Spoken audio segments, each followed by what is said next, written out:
Hello guys, magluluto po tayo ng spaghetti with cream in mushroom sauce, no? So, dito mas madali kayo magluto kapag ka white sauce ang ginagamit. So, gusto ng mga alaga ko yung ganyang sauce.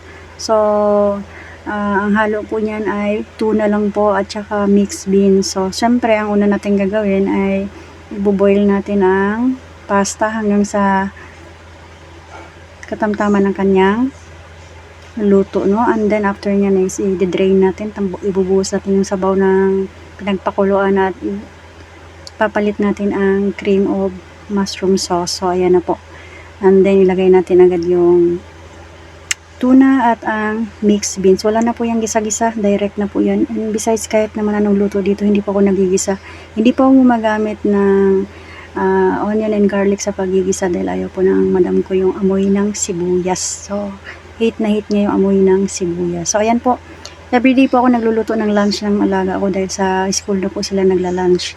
So ngayon ayan, nag-start po yung aking panganay na alaga dito ng school nung Wednesday kasi early po ang kanyang vacation, kaya early rin po ang kanyang balik sa school. So siya pa lang po ang pumapasok ngayon sa school, yung dalawa ay wala pa. So by September pa ata yung dalawa.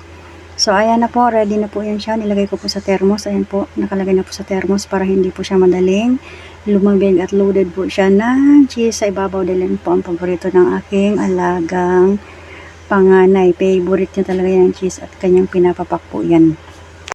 So, ayan guys, I hope na may natutunan tayo na hindi lang po red sauce o tomato sauce ang pwede natin ihalo sa ating mga lutuin na spaghetti.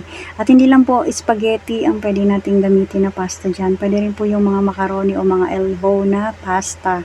So, nasa sa inyo na lang yan kung anong gusto niya. And then, sa tuna naman po, hindi lang po tuna ang pwede natin ihalo dyan. Andyan po yung mga ham or kung ano po ang gusto natin ihalo.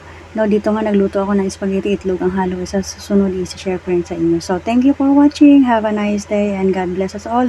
Please don't forget to follow, like, and share my video.